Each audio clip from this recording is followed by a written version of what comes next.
When 150,000 people flood London streets under one banner, it doesn't just shake politics, it reshapes an invisible economy of fear, trust, and belonging.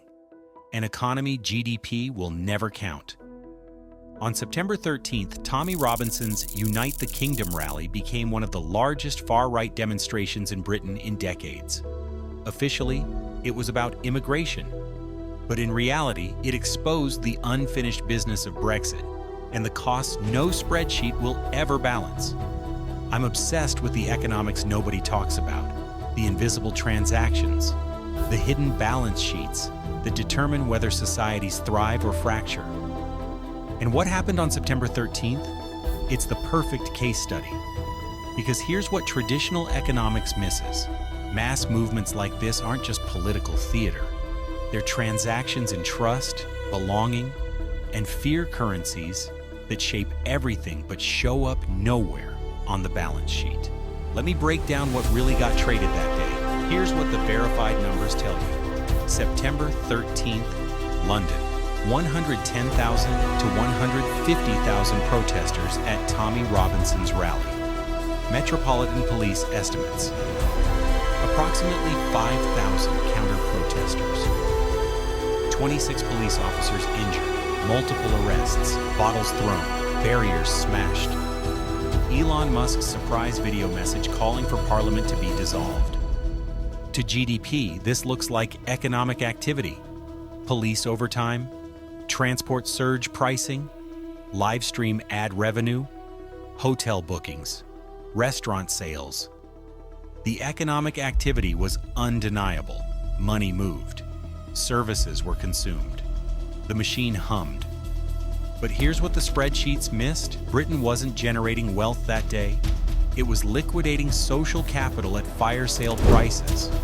To understand why, we need to go back to 2016. Brexit wasn't really about economics. It was about identity.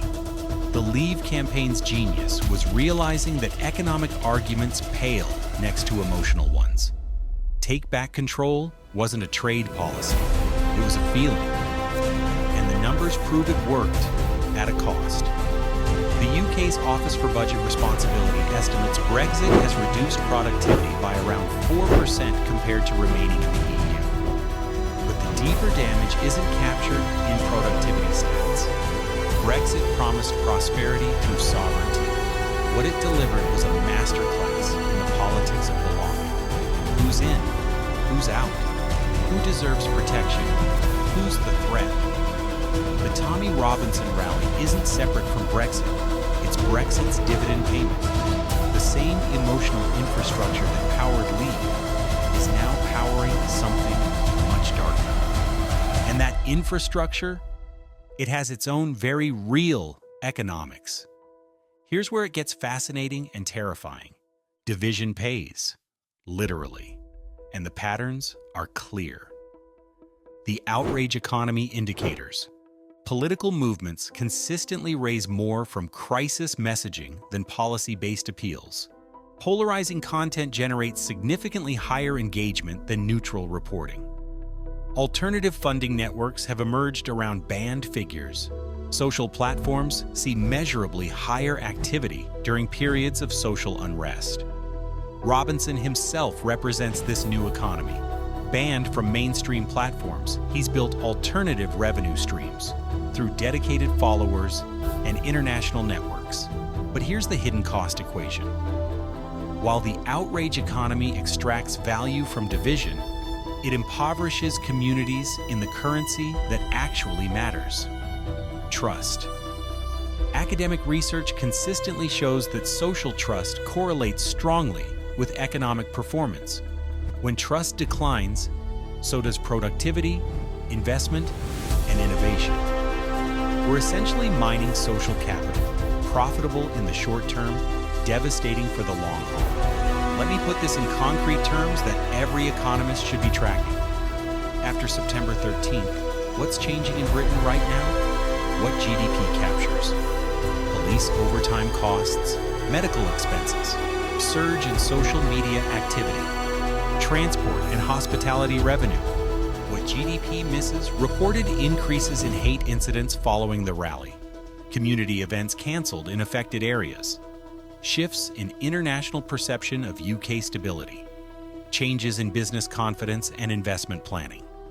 These aren't abstract concepts. Let me show you the mechanism in action. When societies fragment publicly, international investors don't distinguish between safe and risky citizens. They just see systemic risk. A venture capitalist in Frankfurt doesn't analyze whether a London startup owner voted leave or remain. They see mass demonstrations, injured police, and headlines about division. The result? Investment decisions get delayed, expansion plans get shelved, international partnerships get reviewed. This is how social fragmentation creates transaction costs for everything, not through targeted discrimination, but through blanket risk assessment. When your society looks unstable, capital treats everyone as unstable. But here's what every finance minister should understand. When trust evaporates, economic performance doesn't just decline, it can collapse. Because trust is the invisible infrastructure that makes everything else possible. Here's why this matters beyond politics. High-trust societies consistently outperform low-trust ones economically. Nordic countries, which score highest on social trust measures, also lead in productivity metrics. When people trust each other, they collaborate more effectively, take entrepreneurial risks more readily, spend less on security and conflict resolution, invest more in long-term projects. Low-trust societies waste energy on conflict. Research shows they typically spend disproportionately on security versus productive investment, legal systems and dispute resolution, protection against fraud and crime. Since Brexit, the UK has shown signs of moving toward the second category, not through deliberate policy, but through 1,000 choices that prioritize division over cooperation. The Tommy Robinson rally wasn't an anomaly. It was a symptom of an economy increasingly optimized for conflict over collaboration. So here's the beyond GDP question that should keep economists awake at night. If your GDP grows while your society fractures, are you actually getting richer? Britain's post-Brexit experience suggests the answer is no. You can win referendums, pack city squares with flags, generate economic activity through division and outrage.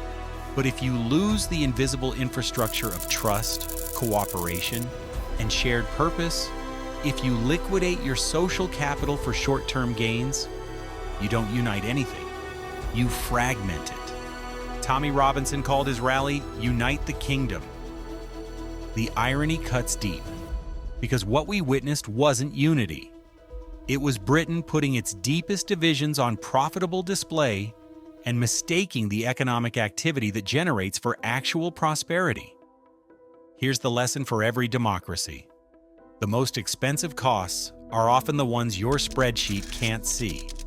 Britain just demonstrated how much it costs to lose what money can't buy.